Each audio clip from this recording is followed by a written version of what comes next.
Hello, hello, parents. Thank you for joining me today. I'm so happy to be here with you again. Today, we're going to be chatting about top 10 tips. So, this is a perfect first episode for you if you're new to my work. And if you are new to my work, please visit thepickeaterstest.com. You can learn what type of child you have when it comes to feeding and really learning what level they are at, because whatever level they're at, there's going to be different things you're going to need to do to address and get them moving to that next step, that next highest level, right? So doing this is going to give you some insight and, you can learn about what is going to be next for you, right? A lot of parents are like, well, I know there's a problem, but I don't really know what I should be doing next because what I've already done hasn't worked. So a lot of parents feel like they might be doing something wrong. And that's really not always the case. Sometimes they're doing great things, but they're doing them in the wrong order, or they might be doing them too fast. So learning what you can do. And that's what we do. We are here to teach you exactly how to get your kids to like food, right? We are teaching the parents this. So this is like a little parent boot camp for you. Okay, so I have some top takeaway tips for you for today. And even if you are not new to my work, if you listen to this all the time, which if you do, I thank you. And if you do, I'm going to ask you, can you please reach out to me? Send me a shout out. I'd love to hear what you think about the podcast if you are all a listener. And feel free to rate, review, and subscribe, please. But I'm going to give you my top 10 tips that every parent of someone who says, I'm a picky eater, what I think is most important for you to know, at least right off the bat, right off the gate, without doing anything else. I think these are really key things that you don't want to miss. Okay. So, number one, you've heard this a million times, I'm sure, but keep trying. Don't lose faith. Okay. It is normal for kids to be hesitant about new foods, right? It can take 10 to 20 times for a kid, different exposures for kids to like a new food before they're willing to try it. But I will say that alone is not really going to get your kids to move forward with food. Not always, especially not if they are a fearful kid, right? Which is why I said it's really important to know what type of child you have when it comes to food. Because if they are fearful, this tip is not necessarily going to help you. And I'll be perfectly honest about that, but it probably just won't. If they are truly afraid of foods, just exposing to them is not going to cut it. This is going to be good for kids who are a little bit more curious about foods, or maybe they're actually developmentally picky eaters. And if you don't know what I mean by that, it's because a lot of times parents find us because they feel their kids are picky, but there's usually more going on to it than that. So there's typical picky eating that happens at certain developmental stages. And then there's some kids that have a little bit more going on, right? Usually, if you're looking for me, your kids have a little bit more going on, right?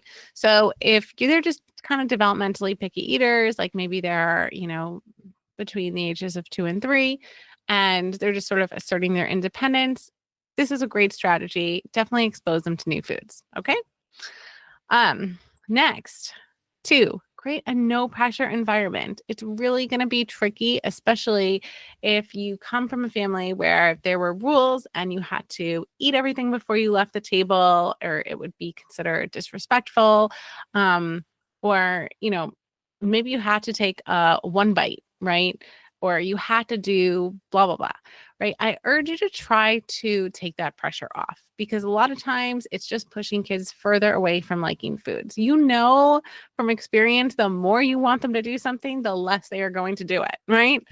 So this is just another one of those things that the more we push, the harder they're going to push back. So we don't want resistance when it comes to this. We want them to get excited and come to the foods and want to try them on their own. Okay. And yes, I can promise you that even in the most picky eater, we have gotten kids to want to eat the foods on their own. Okay, so it is possible. Don't be like, I have the worst picky eater in the entire world, and that is never, ever, ever going to happen, because that is the wrong attitude. Okay, it is possible with the right strategies, and the right strategies for your child specifically, right? Sometimes it doesn't take a general strategy like we have in this podcast episode. Sometimes it takes a little bit more tailored strategy for you. Okay, but don't give up and try to take that pressure off. Okay, we're going to offer a variety of foods on the same plate at the same time. A lot of parents get stuck. Oh, they want Cheerios, and you only put out the Cheerios. But I'm going to encourage you to put a bunch of different foods out, even if they're all preferred foods. Having that sort of smorgasbord of food to choose from is that variety is going to breed appetite. And then we could start adding some foods that maybe look a little bit different on those plates, right? But we're going to start with increasing the variety of foods that you're actually offering. Again, even if you just start offering a variety of foods that they eat already, that's still a good step in the right direction. Okay. Number 4, be a good role model. Okay. So you are going to want to show them that you're trying new foods and that sometimes those foods, they might even not taste great to you, right? Sometimes we eat a blueberry and it's a little sour or bitter, or maybe it's too sweet, right? Or might be too cold, or, oh, that's too hot. And it's okay to express those emotions because that gives them permission to, when they try something, know that it's okay, right? It's not like, oh, I don't want to say this because mom's going to get mad, right?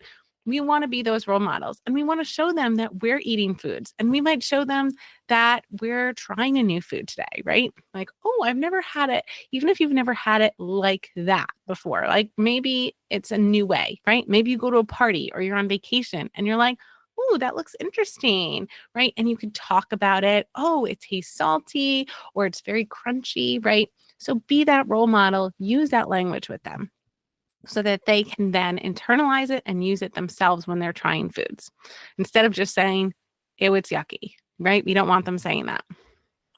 Okay, number 5, avoid using food as a reward or punishment. So you don't want to say, if you try this or if you lick it, then you'll get XYZ. Maybe it's food, maybe it's a game, maybe it's extra time up before bed on the iPad, whatever.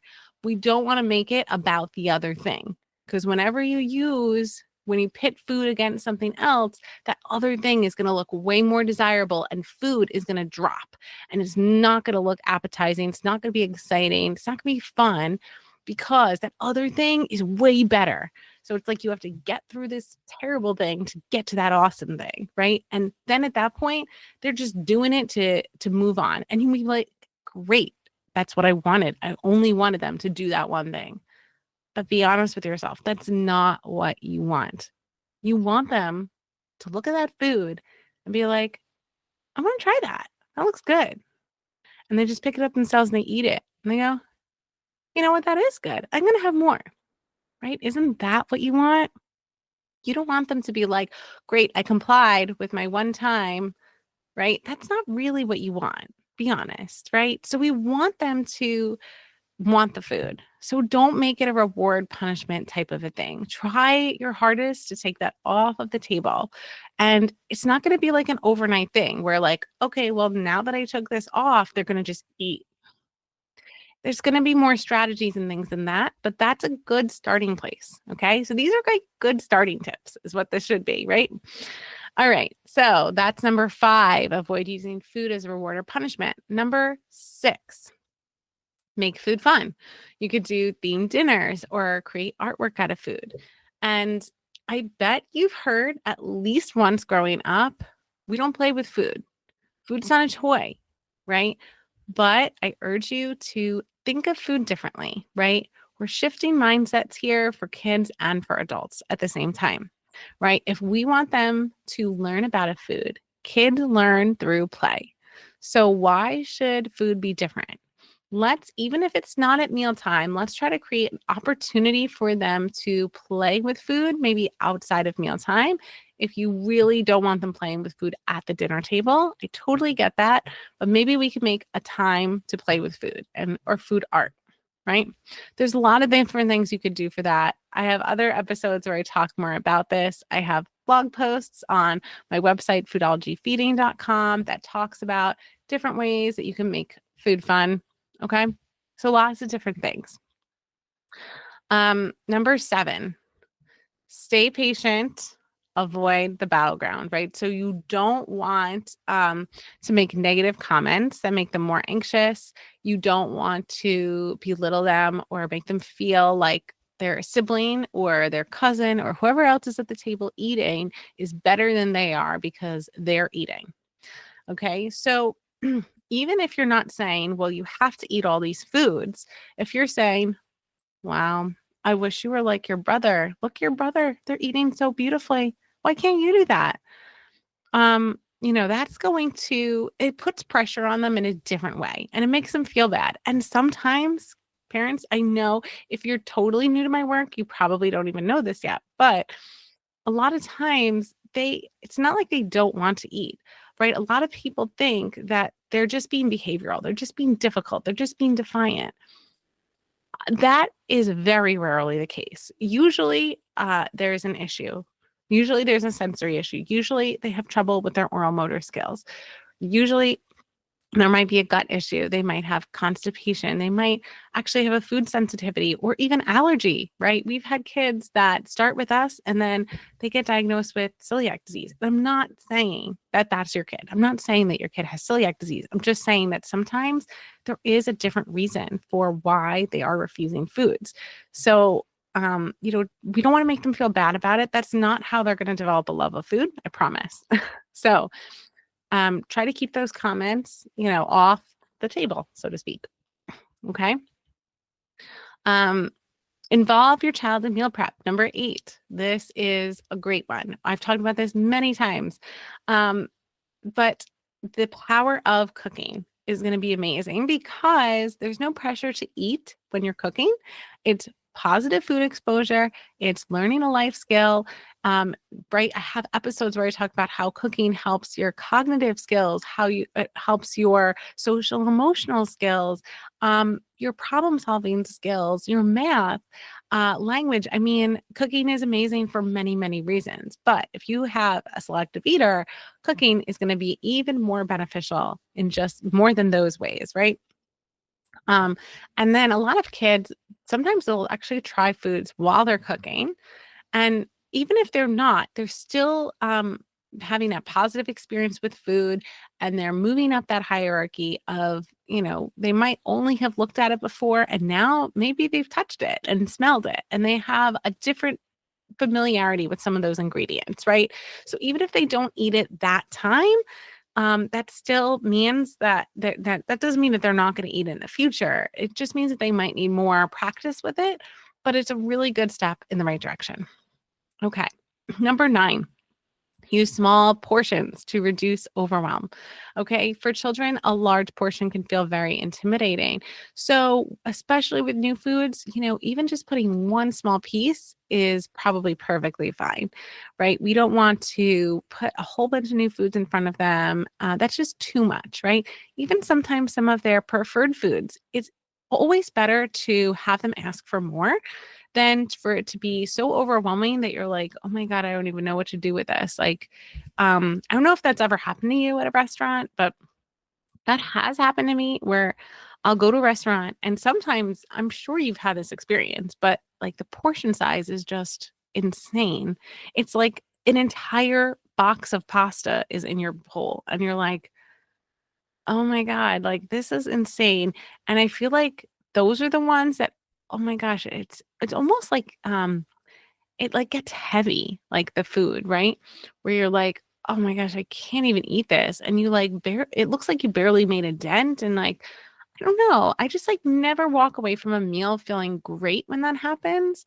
Like I like to be like, oh, this was delicious and it was light and I ate most of it. And, like I almost feel like I know it's so silly and I know it's not true, but I almost feel like I didn't do a good job, like, if I didn't finish it, and maybe that's, like, my old programming, right, from my past of, like, "You better eat all your food," or, "Children starving in Africa," type of a thing, I don't know. I don't know. I can't tell you exactly what it is, but whenever I like have that like overwhelming plate of food and I can't finish it, I just don't leave the meal like feeling great about myself. I can't explain it. Tell me if that's ever happened to you before, because maybe I'm just crazy.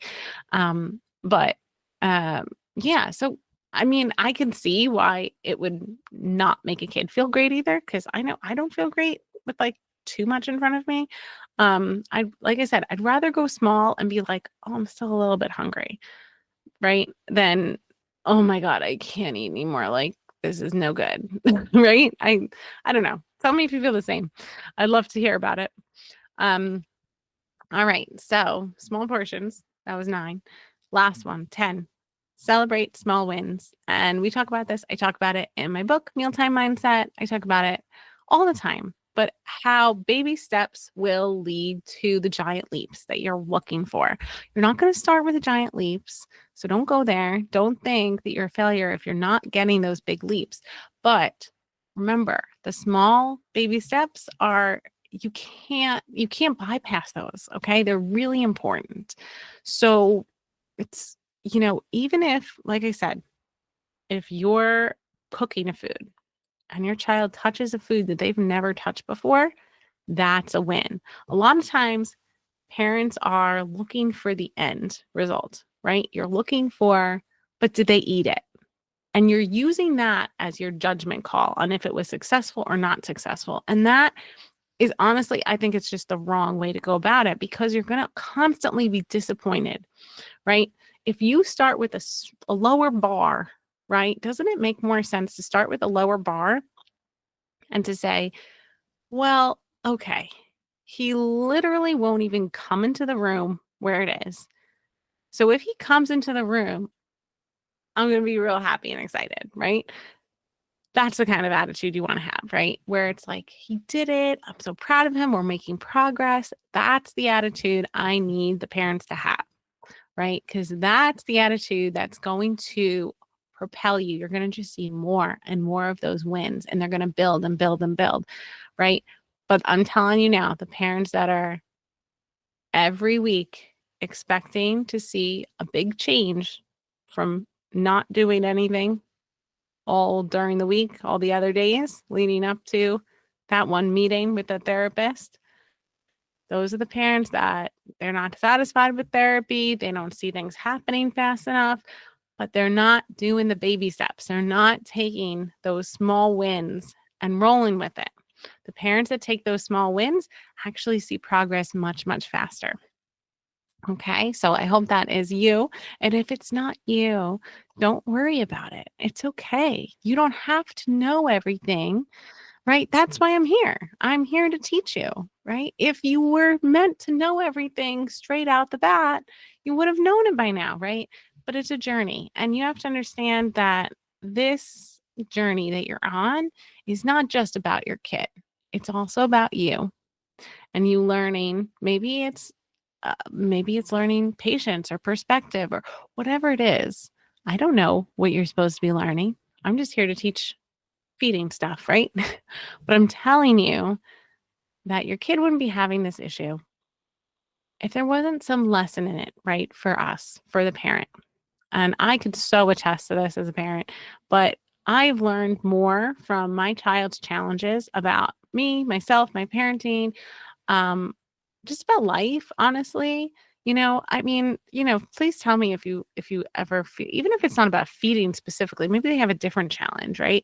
But there's something about it that it's like, okay, well, this is a journey I'm on and I'm learning and I'm growing. And the parents that have that growth mindset attitude, I cannot tell you the difference in the quickness and the amount of progress is like, I mean, I wish I could do a study on it, because in my anecdotal, I could tell you it's an astronomical difference in how the parent mindset, when we work on our parent mindset, what happens, the output of what we see our kids doing is incredible.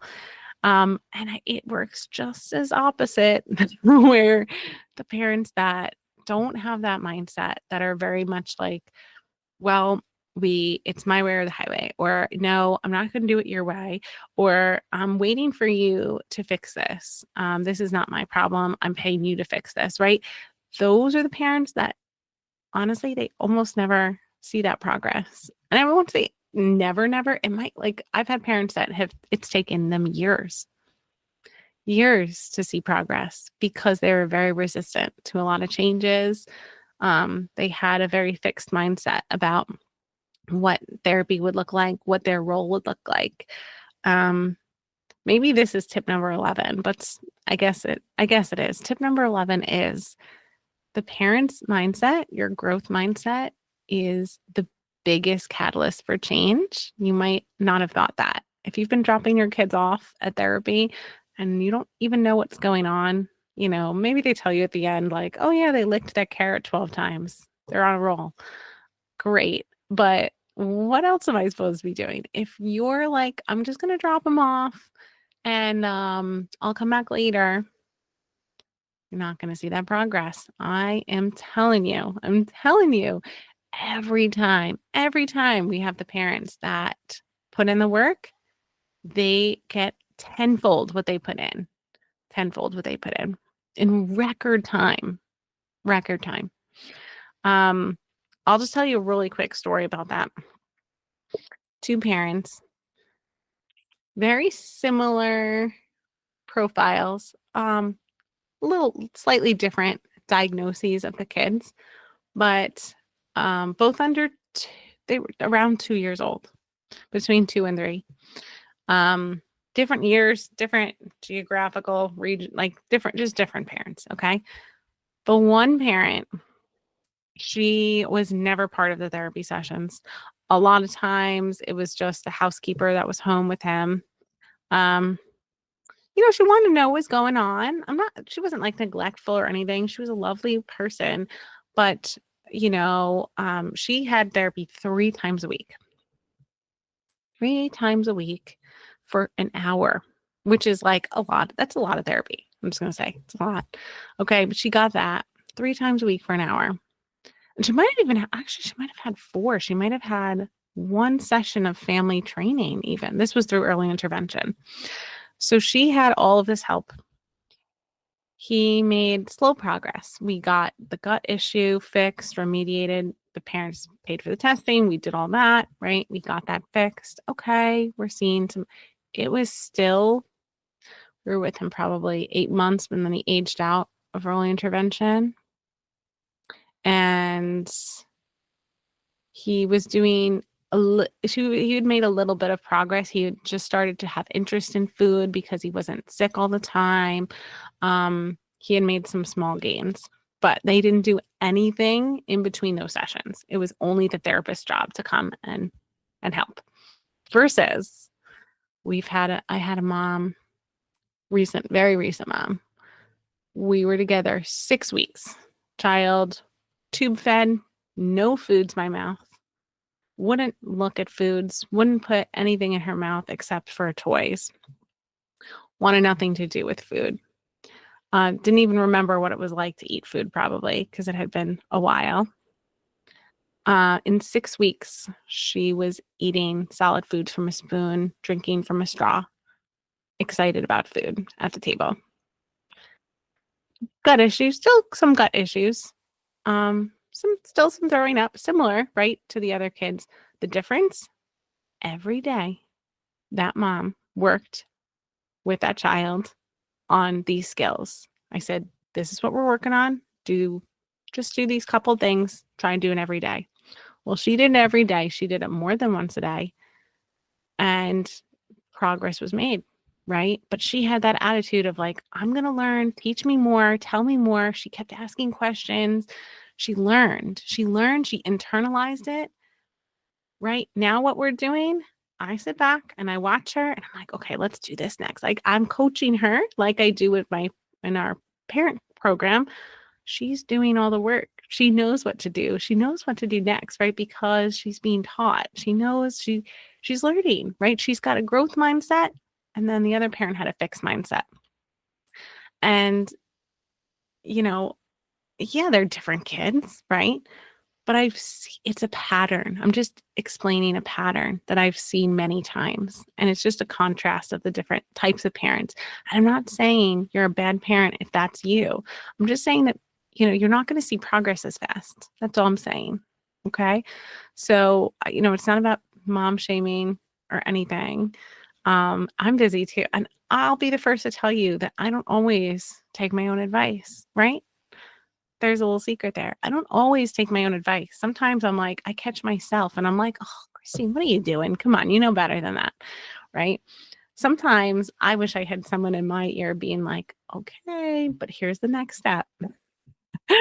It's so true. It's really true. I'm not making that up. But I digress. So you make the calls yourself, what you take from those tips and those stories. But if you do want to work more with me, if you want to work more with us, we have an amazing program. And this month only, this week actually, we have, for the first time in a long time since I first debuted the course, a 12-month payment plan at $287 a month, right? And that includes the gut testing, right? Not your GI gut testing, that's for sure. This is an in-depth gut testing with our functional medicine practitioner, who will go over exactly what supplements they're recommending, what issues they're seeing in the gut, so that we know that your kids are not uncomfortable with anything with food. We have our safe and sound protocol to help relax the nervous system. We have our parent course, right, which gives you all of those step-by-steps. We have our, what else? The coaching sessions with me. We also have a pay in full option of, I think it's $2,997 pay in full option, which gets you immediate access and an extra hour with me and an extra parent course, the 7 plating strategies course, right? So the payment plan option starts in January, right? So after you pay, you'll get access to it January. I think it's January 1st or maybe it's January 15th, but you get access in January, versus the pay in full. You get access immediately and you can get started this month right away. But either way, and don't feel bad if like you can't do that other one, but I will tell you that with the pay in full option, we do have Afterpay and Klarna, is that how you say it? Where you can break up the payments. I think those systems, it's like 4 payments. So if you wanted to break it down a little bit, you can still get the bonuses if you are using, if you use those Afterpay or whatever, right? So that is sort of a little bit of a sneakier way to get those. And I don't offer that all the time. So you're actually, with that pay in full option, you get over $444 worth of savings compared to our regular payment plans. And then you get those bonuses on top of it. So it's actually like over $600 or so worth of, I guess, bonuses between the discount and what you get. So it's an incredible deal. It is only until, I think it's November 22nd. It's only until November 22nd. So if you are on the fence about this, definitely be checking out these options.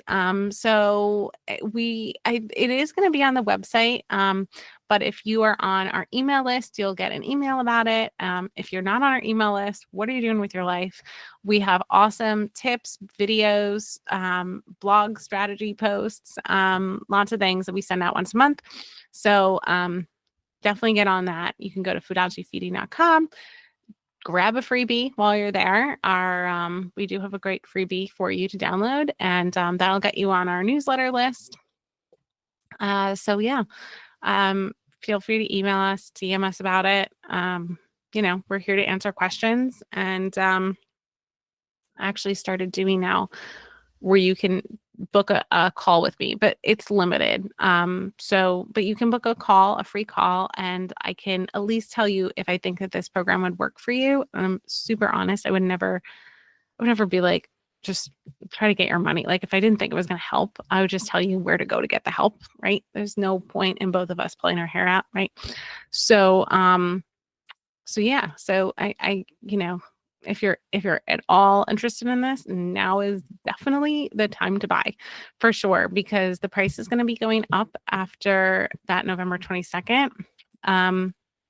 Because the price of the gut testing has increased a little bit. So we had to increase our price, like the price of everything increases, the price of the software package that we like, everything increases, right? So so now is the time to lock it in, even if you're like, I'm not sure, like, is this a good time for me? Like, I maybe just lock it in now, because the price is going to go up. And we do not offer that extended payment plan very often at all. Like I actually plan to never offer it again. But here I am offering it again.